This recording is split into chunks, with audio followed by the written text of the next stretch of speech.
बंदो सतगुरु चरण को, करूं सो प्रेम परनाम। अशुभ हरन मंगल करन, धनी श्री देव चंद्र जी नाम। श्री प्राणनाथ निज मूलपति, श्री मिहिराज सुनाम। तेज कुमरी श्यामा युगल को, पल पल करूं प्रणाम। पिया जी को पल पल करूं प्रणाम। प्रणाम जी।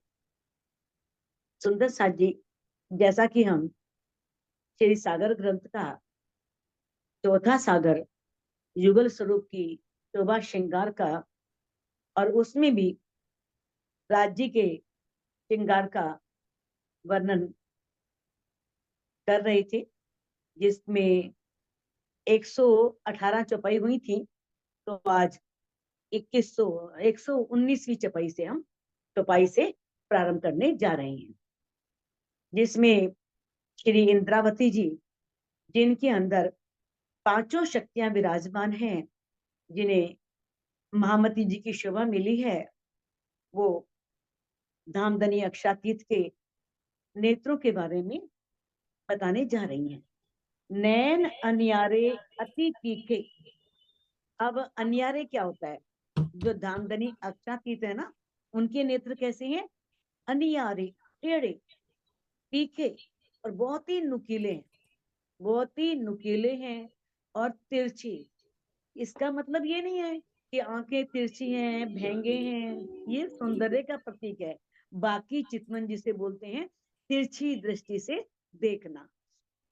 पल देत तारे चंचल, और उसमें इतना प्रेम भरा हुआ है, इतना प्रेम भरा है कि आंखों में चंचलता है। नेत्र कैसे हैं? चंचल नेत्र हैं। पल देत, और जिससे उनकी पलकें झपकती रहती हैं। श्याम उज्जवल लालक लिए। अब नेत्रों के जो बीच का भाग होता है वो काला है, और बाकी भाग श्वेत होता है, उज्जवल होता है, श्वेत रंग का। अब जो वो श्वेत रंग का भाग है ना, वो लालिमा लिए हुए। तो लालिमा जो है वो प्रेम का प्रतीक माना गया है, कि उन नेत्रों में प्रेम भरा हुआ है, वो प्रेम का प्रतीक है जो लालिमा लिए हुए बताया गया है। एक क्यों कहूं सुपन अकल। अब इंद्रावती जी कहती हैं कि मैं अपनी स्वप्न की दृष्टि से उन नेत्रों के सौंदर्य को किस प्रकार बताऊं, कैसे बताऊं। अब देखो, इसमें बताया है कि नेत्र जो हैं वो कैसे हैं? खिले खुले हुए हैं और पूर्ण रूप से स्थिर भी हैं। तो ये तो क्या है? ये ज्ञान, ये ज्ञान का इससे परिचय मिलता है। अब आगे जो बताया है ना इसमें, कि जो प्रेम भरे नेत्र होते हैं ना, वो पूरे खुले नहीं होते, वो आधे खुले होते हैं, क्योंकि उसमें मद होता है, नशा होता है। वो उसके अंदर इतनी प्रेम की अधिकता होती है कि पूरे खुल ही नहीं पाते एकदम, क्योंकि उसमें चंचलता है। तो इस प्रकार से उनके जो नेत्र हैं वो कैसे हैं? चंचलता लिए हुए हैं, चंचल हैं। देखो, इसमें ये बताया कि क्यों कहूं सुपन अकल, कि मैं स्वप्न की अकल से कैसे कहूं, जबकि इंद्रावती जी, उनके धाम हृदय में युगल स्वरूप विराजमान है, और वो जागृत बुद्धि और निज बुद्धि के मालिक हैं।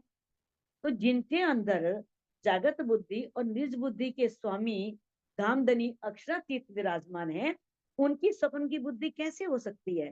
क्योंकि मामती जी पहले ही कह चुकी हैं, कह चुकी हैं कि मेरी बुधे लुगा न निकसे, धनी जाहिर करें अखंड घर सुख। कि मेरी बुद्धि से तो एक शब्द भी निकल नहीं सकता, मेरी सामर्थ्य नहीं है कि मैं अपनी बुद्धि से उस सौंदर्य का वर्णन कर सकूं। लेकिन कौन कर रहा है? धनी। धनी जाहिर करे अखंड घर सुख। जो हमारा अखंड घर है, परम धाम है, उनके सुखों को कौन जाहिर कर रहे हैं? धामधनी अक्षरातीत जाहिर कर रहे हैं। और किस तरह से सागर ग्रंथ में भी उन्होंने कहा है, इंद्रावती जी ने, साहिब माहे बैठ के बतावत है ठोर, मेरे अंदर साहिब बैठे हैं और वो सारा ठोर, सब स्थान, सारा वर्णन वो ही करवा रहे हैं। अब जब उनके अंदर से दामदनी अक्षरातीत वर्णन करवा रहे हैं, वो ही परम धाम के सभी सुखों को दे रहे हैं, तो सपन की बुद्धि नहीं हो सकती। लेकिन इसमें ये बताया है कि उन्होंने जो कहा है ना, क्यों कहूं सुपन अकल, लेकिन उन्होंने वो शोभा दिखाई, ठीक है, वो उन्हें प्रेरणा दे रहे हैं बोलने के लिए, लेकिन जो लिखने की कला है, जो उनकी, उसे भाव को व्यक्त करने की कला है, वो तो उनकी अपनी है, तो उसमें कमी है। वो कहते, इंद्रावती जी कह रही है नहीं कमी, लेकिन इंद्रावती जी कह रही हैं कि क्योंकि सपन की बुद्धि है, तो मैं पूर्ण रूप से उसको जैसे वास्तव में जो सौंदर्य है ना, उस सौंदर्य को मैं बिल्कुल भी, यानी कि देखो, चाहे प्रेम है, चाहे माधुर्यता है, चाहे सौंदर्य है, हर उसमें जो इस यानी कि ब्रह्मांड में है ना, उस ब्रह्मांड से करोड़ों गुना बैकुंठ में, और बैकुंठ से करोड़ों गुना योग माया के ब्रह्मांड में है, और योग माया के ब्रह्मांड से करोड़ों गुना परम धाम में है। तो अब सोच लो कि परम धाम में हर उसमें कितना सौंदर्य होगा, कितनी माधुर्यता होगी, और कितना प्रेम होगा। तो कहते हैं, जबकि जो जागृत बुद्धि है वो अक्षर ब्रह्म की है, जबकि अक्षर ब्रह्म को पता ही नहीं कि परम धाम में अक्षरातीत रूहों के साथ कौन सी लीला करते हैं। अब जागृत बुद्धि भी तो आगे का नहीं जानती, उसे भी नहीं मालूम कि परम धाम में जो भी सारा इसमें ब्रह्मवाणी में वर्णन हुआ है, वो जागृत बुद्धि को भी नहीं पता। तो इसीलिए क्या कहा है कि जो अक्षर ब्रह्म की जागृत बुद्धि है, वो भी इस ब्रह्मवाणी के माध्यम से कितना उसका उद्धार हुआ है, कितना उसका भला हुआ है। वो कहती है, कहा है, मेरी संगते ऐसी सुधरी, बुद्ध बड़ी हुई अच्छा है, क्योंकि वो धामधनी के दिल में विराजमान है, निज बुद्ध भी विराजमान है, और जागृत बुद्धि भी विराजमान है। और आपको पता है संगत का असर बड़ा होता है, सत्संग, संगत का कितना असर होता है, अच्छी संगत मिल जाए तो कितना लाभ होता है, और बुरी संगत मिलने से कितना पतन होता है। अब जागृत बुद्धि को निज बुद्ध की संगत मिली, तो उस निज बुद्ध की संगत से, उसके साथ से अक्षर ब्रह्म की बुद्धि भी बड़ी हो गई। बड़ी कैसे हो गई? तारतम्य सब शुद्ध पड़ी, लीला अंदर की घर। अब तारतम वाणी आई, तारतम वाणी से जो परम धाम में जो कहते लीला अंदर, अंदर की घर, सारी सुध पड़ गई जागृत बुद्धि को कि परम धाम में अचरातीत कौन सी लीलाएं करते हैं, क्योंकि सारा वर्णन है ब्रह्मवाणी में, किस तरह से उसे परम धाम के 25 पक्षों का सारा पता लग गया, धामधनी के श्रृंगार का, स्वरूप का सब पता लग गया। जब जागृत बुद्धि इतना आगे कर सकती है, तो किस तरह से जो महामती जी हैं, तो उनकी स्वपन की बुद्धि नहीं हो सकती। हाँ, वो खुद अपने आप को बता रही है कि मेरी जो उस सौंदर्य को प्रकट करने की जो मेरी जो कला है, वो इस सपन की बुद्धि की है, वो मेरे से अच्छी तरह से उस सौंदर्य का वर्णन नहीं हो पा रहा, मैं नहीं कर पा रही। नैन रसीले रंग भरे, खेचत बंग के मरोर। अब दामदनी अक्षरातीत के नेत्र कैसे हैं? रसीले, रस से भरे हुए, रंग आनंद से, प्रेम रस और आनंद से परिपूर्ण है, भरे हुए हैं। खेचत बंके मरोर, और वो किस तरह से जब देखते हैं, बड़े प्रेम से, प्रेम भरी दृष्टि डालते हैं, अपनी आत्माओं को देखते हैं, तो क्या करते हैं, वो अपनी ओर खींच लेते हैं। बंके मरोर, बंके मरोर यानी कि तिरछे चितवनों से जब रूह को देखते हैं, तो उस ब्रह्मात्माओं को अपनी ओर खींच लेते हैं। सो आशिक रूह जाए ना सके, जाए लगे वान ए जोर। जिसे ये प्रेमवान बहुत जोर से लगते हैं, जिसके हृदय में वो प्रेमवान चुभ जाते हैं, जो रूह उस धामधनी अक्षरातीत की शोभा और श्रृंगार में डूब जाती है, उस प्रेम में खो जाती है, तो सो आशिक रूह, वो आशिक रूह कहीं और जा ही नहीं सकती, क्योंकि वो तो उस प्रेम के रस में डूब चुकी है। वो इससे बाहर कहीं और भी उससे अलग हो ही नहीं सकती। ए नेत्र रसीले निरखते उपजत है सुख चैन। अब जो ऐसे रस से भरे हुए, प्रेम और आनंद से भरे हुए नेत्र हैं, उन नेत्रों को जब निरखते हैं, देखते हैं, तो देखने पर क्या होता है? उपजत है सुख चैन। अपने हृदय में क्या उत्पन्न होता है? सुख उत्पन्न होता है, बहुत चैन उत्पन्न होता है, आराम मिलता है, सुख मिलता है। एक क्यों न्यारे हुए नैन रूह के, सामी छोड़ नैन की सैन। एक क्यों न्यारे हुए।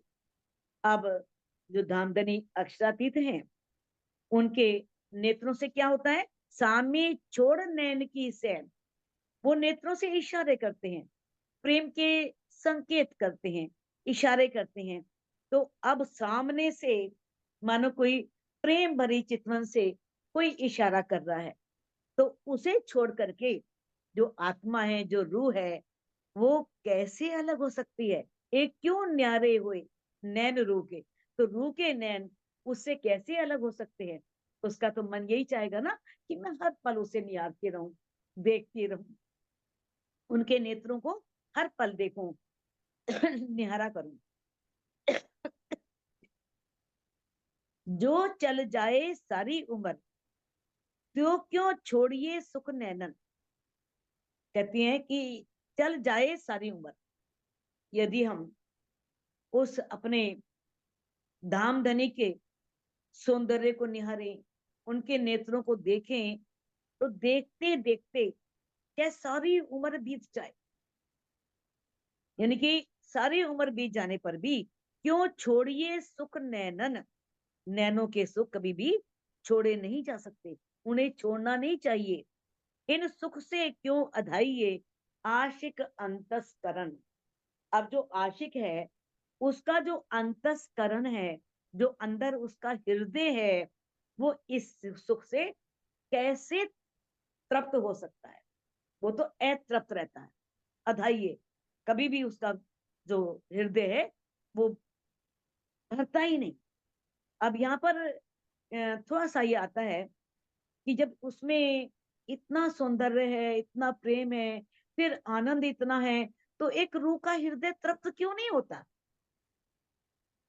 देखो, जो मायावी सुख है, जो मायावी आकर्षण है, वो तो क्षणिक है, क्षण भंगुर है, विनाश हो जाने वाले हैं। और जो धामधनी का सुख है, परम धाम का सुख है, वो अखंड है, कभी भी मिटने वाला नहीं है, कभी नश्वर होने वाला नहीं है।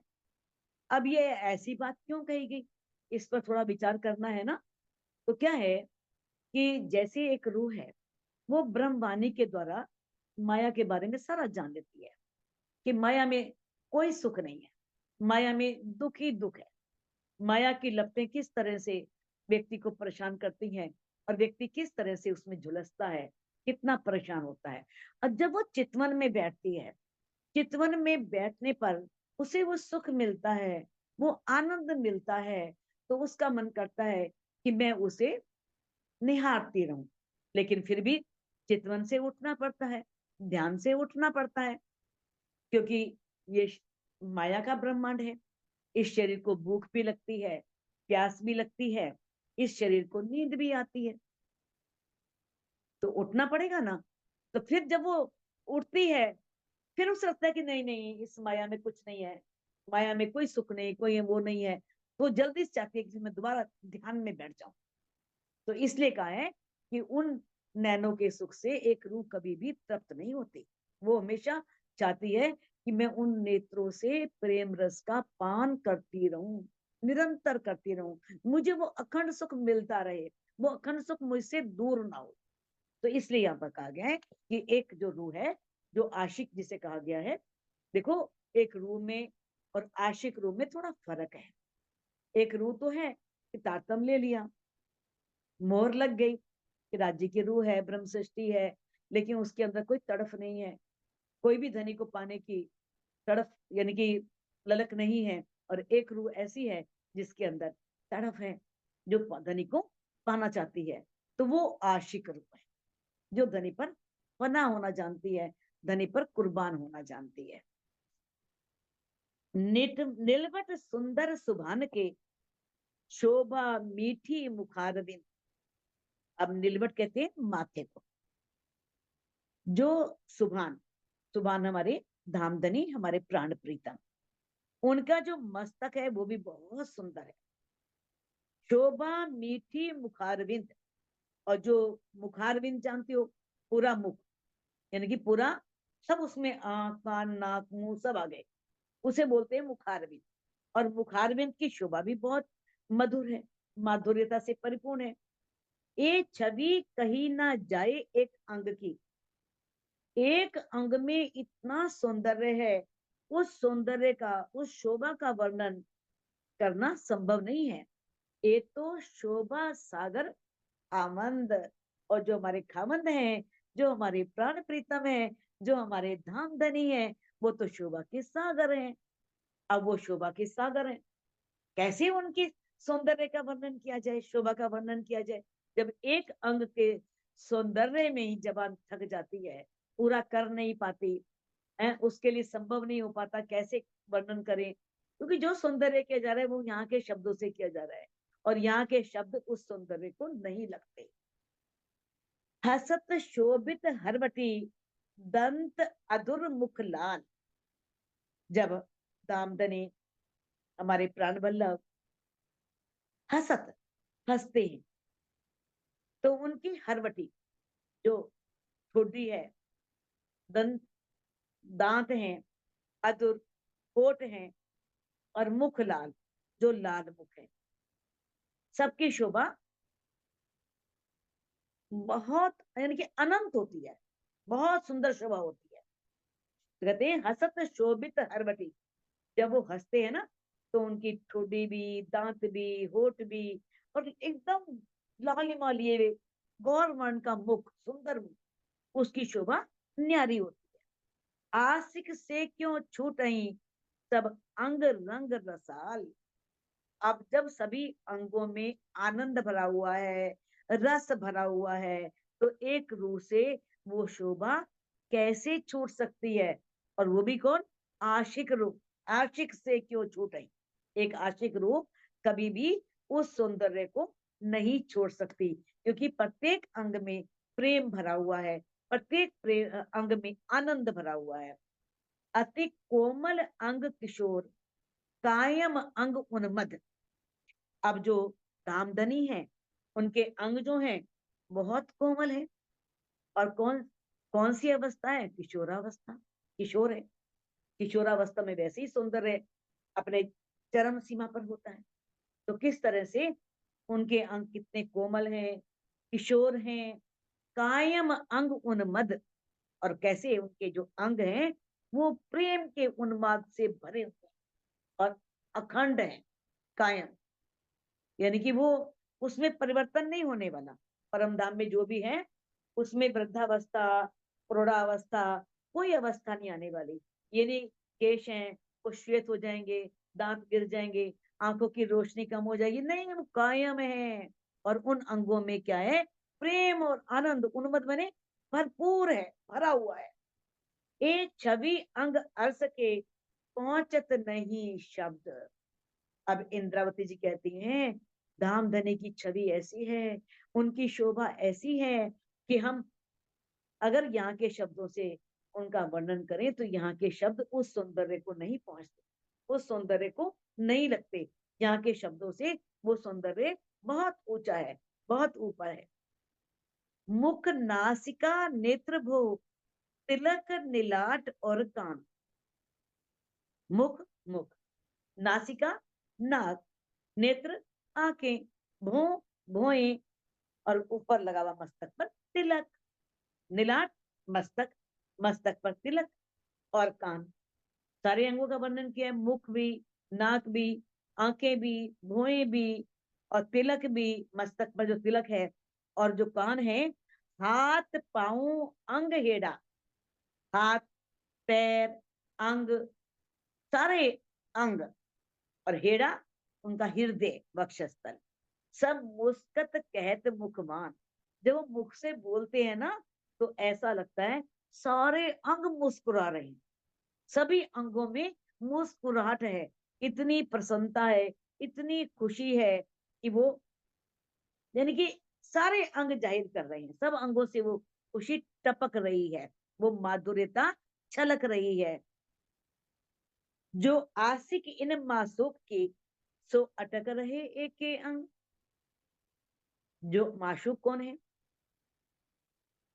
तो आप जानते ही हैं कि परम धाम, यहाँ पर बात किसकी हो रही है, धामधनी अक्षरातीत की। परम धाम में तो राज्य भी माशूक हैं और सखिया भी माशूक हैं, राज्य भी आशिक हैं और सखिया भी आशिक हैं। लेकिन जब इस ब्रह्मांड में आए तो सखियां बन गई माशूक, राज्य बन गए आशिक। और जब रूह को पहचान हो गई तो फिर राज्य को माशूक बना लेती है, खुद आशिक बन जाती है और उन्हें रिझाने का प्रयास करती है। जो आशिक इन मासूक की, जो दामदनी की आशिक रूहें हैं, सो अटक रहे एक के अंग, वो एक अंग में ही अटकी रहती है, एक अंग से ही बाहर नहीं निकल पाती। एक अंग की सौंदर्य में लग गई ना तो उसी में डूब जाती है, उससे बाहर नहीं लग। और अंग लग जाए ना सके, अंग एक के लग जाए रंग, वो और किसी अंग को जाकर के लग ही नहीं सकती, किसी और अंग की शोभा में उसका ध्यान जाएगा ही नहीं। वो एक अंग के दर्शन में इतनी डूब जाती है, मगन हो जाती है कि उसे सारा आनंद प्राप्त हो जाता है, उसे पूरी प्रसन्नता खुशी मिल जाती है एक अंग के सौंदर्य को देखने, क्योंकि वह वाहिदत है। अगर मान लो चरण ही मिल गए तो समझो राज्य मिल गया पूरी, क्योंकि चरण राज्य के अलग नहीं है, सब में सौंदर्य है, सब में वाहिदत है, एक दिली है। तो जैसे ही वो एक अंग में डूबती है, उसमें मग्न होती है, तो उसे पूरा आनंद मिल जाता है। देख बिड़ी मुख मोरत, जब धामधनी अपने मुख में पान का बीड़ा लेते हैं और उस पान के बीड़े को चबाते हैं,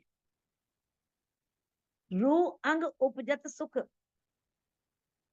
तो उनके मुख की शोभा इतनी बढ़ जाती है, इतने मुखारबिंद सुंदर लगता है कि रूह के दिल में बहुत सुख उत्पन्न होता है, उसे बहुत आनंद मिलता है।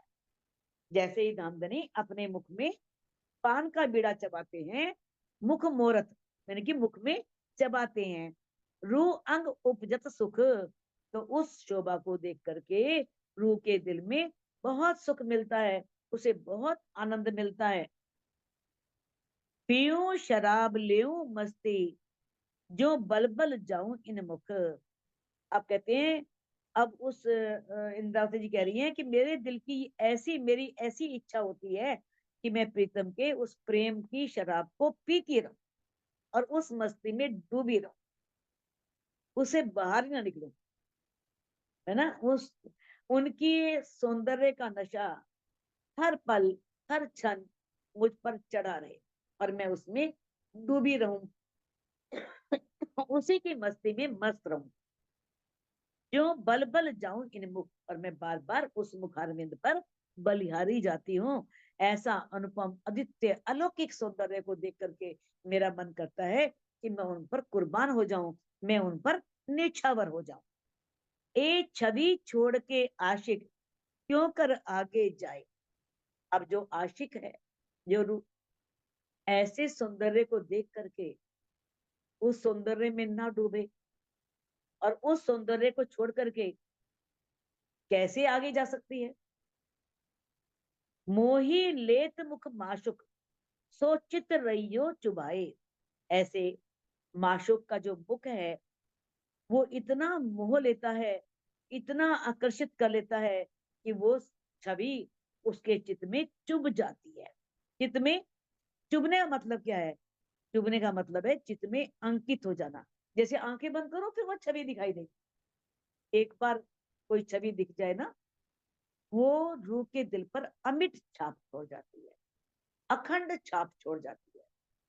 जब भी चाहे वो छवि उसको दोबारा दिखाई ना दे, लेकिन उसके अंदर वो ऐसे अंकित होगी कि आंख बंद करते ही वो छवि उसकी आंखों के सामने तुरंत आती है, वो उसे तुरंत दिखाई देती है। ऐसे वो चित्त में ऐसा वो जादूगर का मुखारविंद इतना सुंदर है, वो किस तरह से अपने रूप के आकर्षण में उस रूप को बांध लेता है और वो उससे बाहर निकल ही नहीं पाती। नैनो निलवट निरखते। अब अगर हम अपने नेत्रों से, कौन से नेत्रों से, अपने अंदर की नजर से, अपनी आत्मिक दृष्टि से जब उस मस्तक को देखते हैं, नीलवट मैंने मस्तक, माता, देखते हैं, देखी बनी सारंगी पाग, और उस माथे पर क्या है, पाग बंधी हुई है जिसकी सौंदर्य सारंगी के समान है, बहुत सुंदर, उसमें किस तरह से लपेट दिए हुए हैं। तो उस सारंगी के समान बनी हुई सुंदर पाग को देख करके दुगदुगी कलंगी ए जोत, और उसमें लगी हुई दुगदुगी है और कलंगी है, उसमें जो जोत है, जो प्रकाश है, छवि रूह हृदय रहित आग, वो सौंदर्य रूह के दिल में अखंड हो जाता है। वो पाग, उस पाग का सौंदर्य, उस दुगदुगी में जड़े हुए नग, उस कलंगी की शोभा, उसे रूह छोड़ ही नहीं पाती। वो उसके हृदय में निरंतर, हमेशा के लिए वो सौंदर्य, वो छवि अंकित हो जाती है, अखंड हो जाती है। कोई वर्णन चतुराई से आशिक धरे ताको नाम। अब मान लो कोई रूह है जो धनी के शोभा श्रृंगार में डूब चुकी है, उनके प्रेम में डूब गई है, तो ऐसी जो ब्रह्म सृष्टियां हैं उन पर तो ये, यानी कि अगर वो वर्णन करें और लगे कि चतुराई है इसके अंदर, अपनी बुद्धि की चतुराई से अगर वो अंगों का वर्णन करने का प्रयास करती है, देखो एक तो होता है ज्ञान से पढ़ करके और चतुराई से वर्णन करना, एक वो होता है जो चितवनी के माध्यम से, ध्यान के माध्यम से देख करके उस सौंदर्य का वर्णन करना, जैसे इंद्रावती जी कर रही हैं। इंद्रावती जी ने उस सौंदर्य को देखा है, वो उनके अंदर विराजमान है। उन्होंने, उन्हें किस तरह से, जब वो हफ्सा में थी और कैसे उन्होंने विराग किया था, तो उन्हें जुगल स्वरूप ने दर्शन दिए थे और उनके अंदर विराजमान हो गए थे।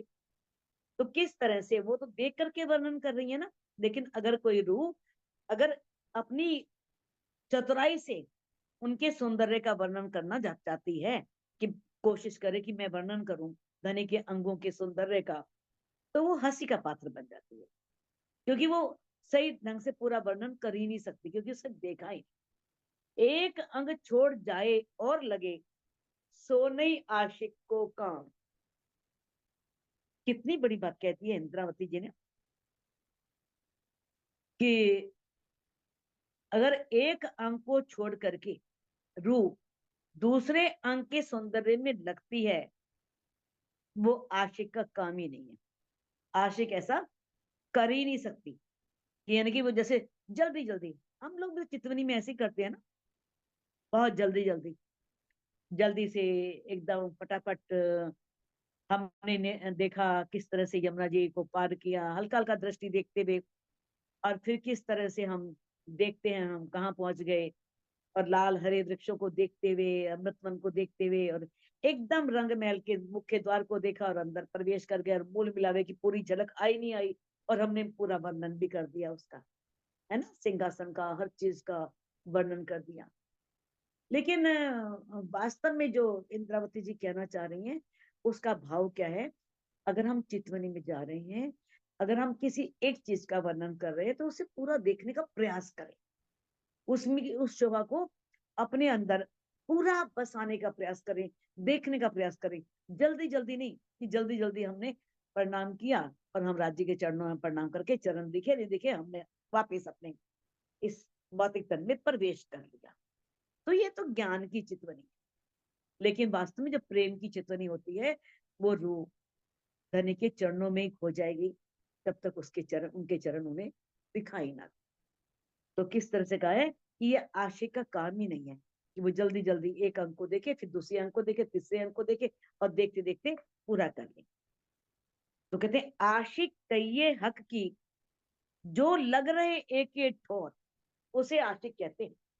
इंद्रावती जी कह रही हैं कि जो धामधनी से सच्चा प्रेम करने वाली ब्रह्म सृष्टि है, उसकी नजर अगर किसी अंग पर लग जाए ना, तो उसी में लगी रहे,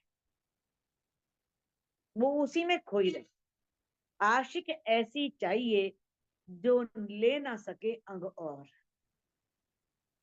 ऐसी आशिक होनी चाहिए जो और अंगों को ले ही ना सके, उस अंग में ही हो जाए।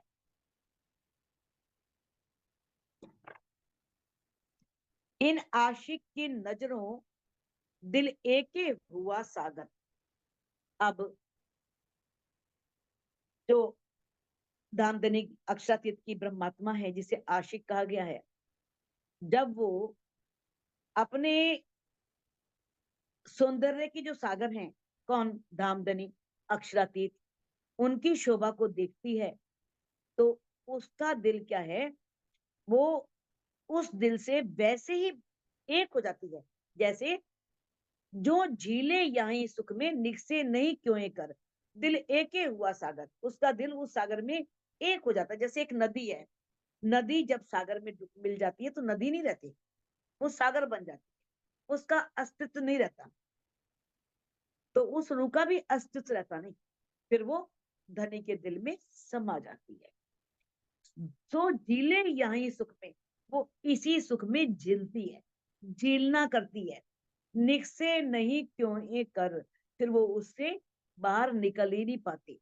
जब ऐसी अवस्था हो जाएगी, जो डूब ही जाएगी, जैसे एक नमक का डला सागर में गया, सागर को मापने के लिए, वो तो भूल गया, क्या नापेगा सागर को, क्या देखेगा सागर को।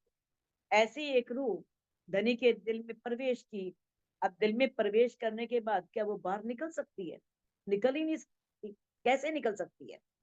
क्योंकि उनमें, उनके दिल में, राज्य के दिल में जो इतनी उमंगे हैं, तरंगे हैं प्रेम की, आनंद की, उस सागर में वो कीड़ा करने लगती है, खेलने लगती है, फिर उससे निकल नहीं पाती, वो अंदर ही झीलती है, फिर अंदर ही उनको निहारती है, देखती है, क्योंकि एक रूप होकर के वो मार्फत की अवस्था में पहुंच जाती है।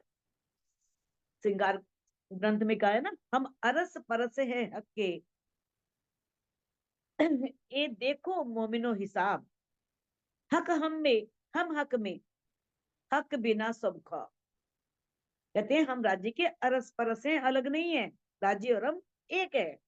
कि मोमिनो, ये हिसाब है, एक में से एक घटाओ तो एक, एक में एक जोड़ो तो एक, इनके हम एक ही हैं, अलग नहीं है। हक हम में, राज्य हमारे अंदर है, हम राज्य के अंदर हैं, और राज्य के बिना सब कुछ ख्वाब है, सब बेकार।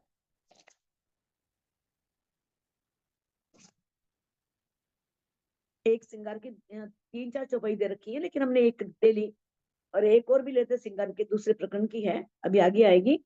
दिल को तुम अर्ज किया, तुम आए बैठे दिल माए। राज्य से कह रही है रोए, आपने हमारे दिल को अर्ज किया और हमारे दिल में आकर के विराजमान हो गए। हम अर्ज समेत तुम दिल में, अजो क्यों जोश आवत नाए, और हम भी परम धाम समेत तुम्हारे दिल में हैं, तो फिर अभी भी हमें जोश क्यों नहीं आ रहा? तो ये जोश कौन सा जोश? प्रेम का जोश। जैसे कहते हैं ना, पल में जोश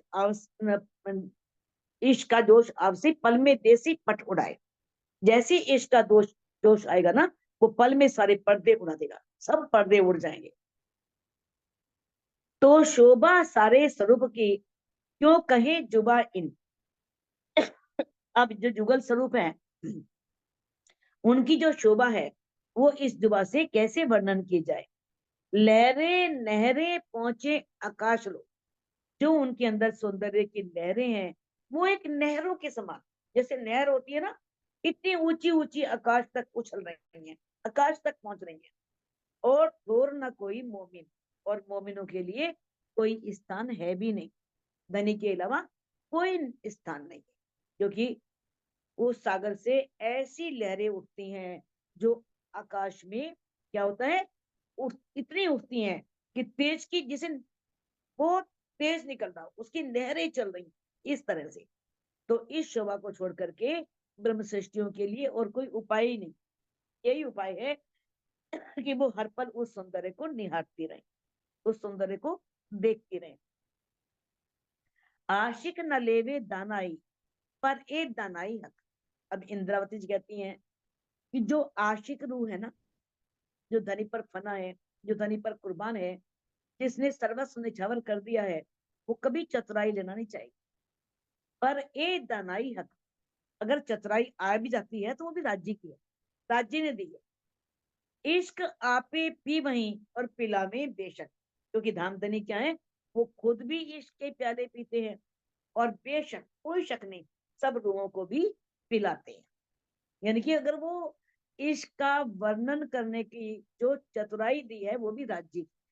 इंद्रावती कहती मेरा कुछ नहीं है, सब धनी का है। अगर मान लो मेरे वर्णन में कुछ चातुर्यता दिख भी रही है, कि बड़ी चतुराई पूर्वक मैंने वर्णन किया है, तो वो भी धामधनी की दी हुई है, धामधनी ने करवाया है, मेरी कोई सामर्थ्य नहीं है।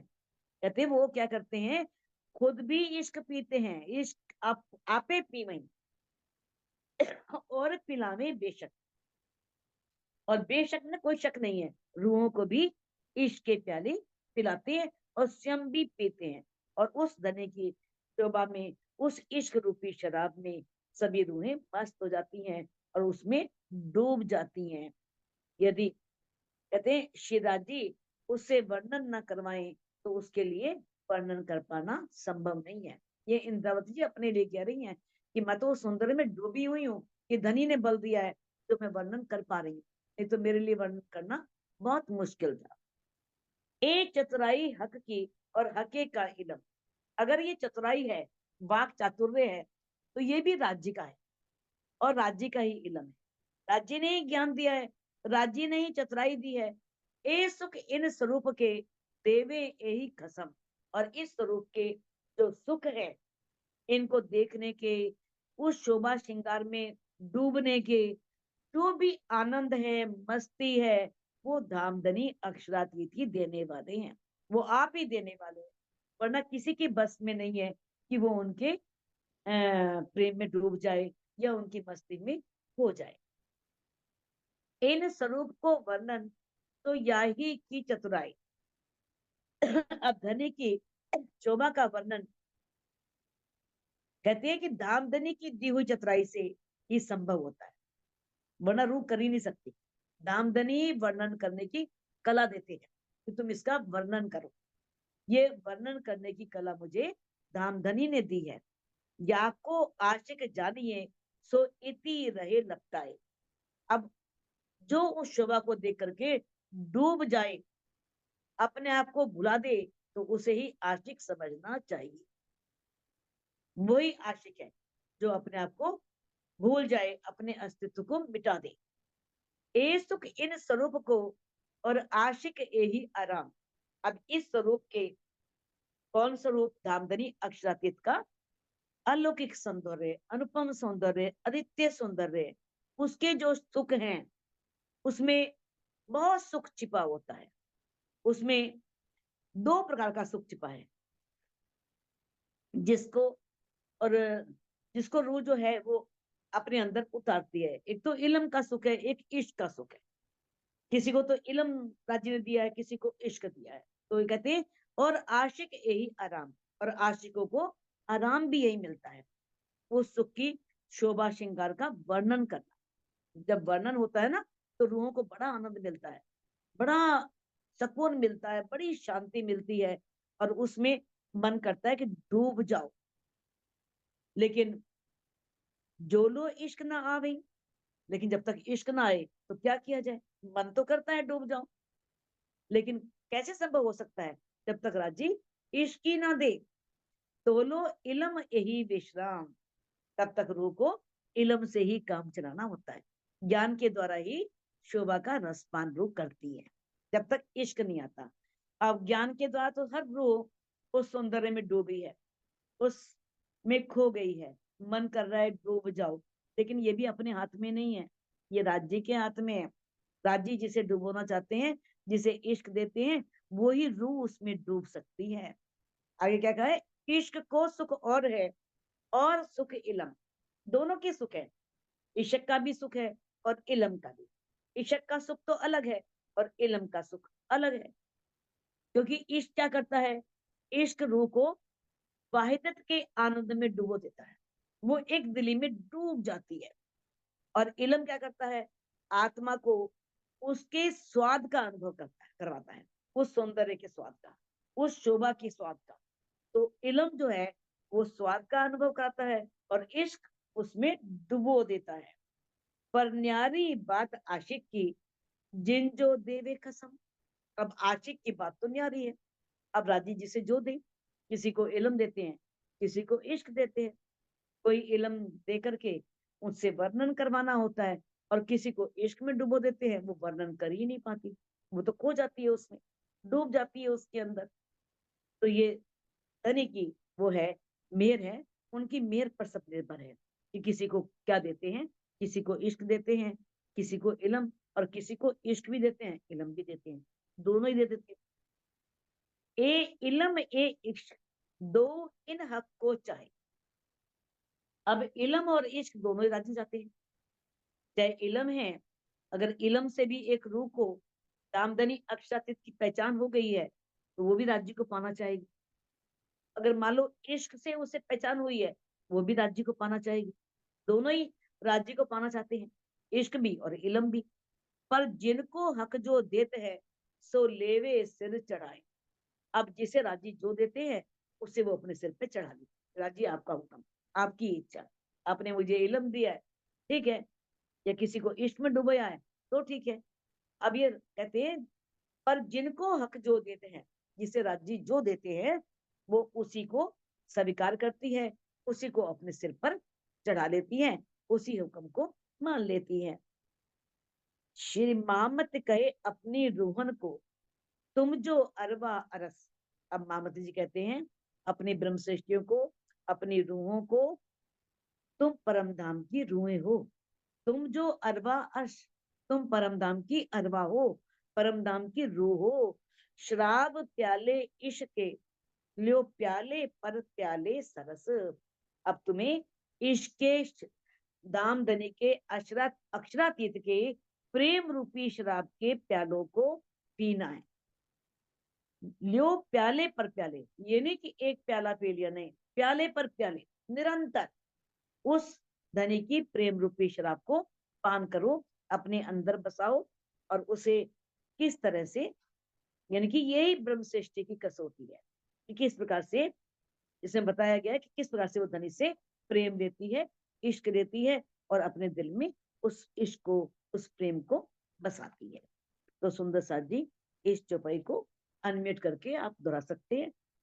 श्री महामत कहे अपनी रूहन को, श्री महामती कहे अपनी रूहन को, तुम जो अरबा अरस, तुम जो अरबा अर्श, शराब प्याले इश्क के, शराब प्याले इश्क के, लियो प्याले पर प्याले सरस, लियो लो प्याले पर प्याले प्याले सरस।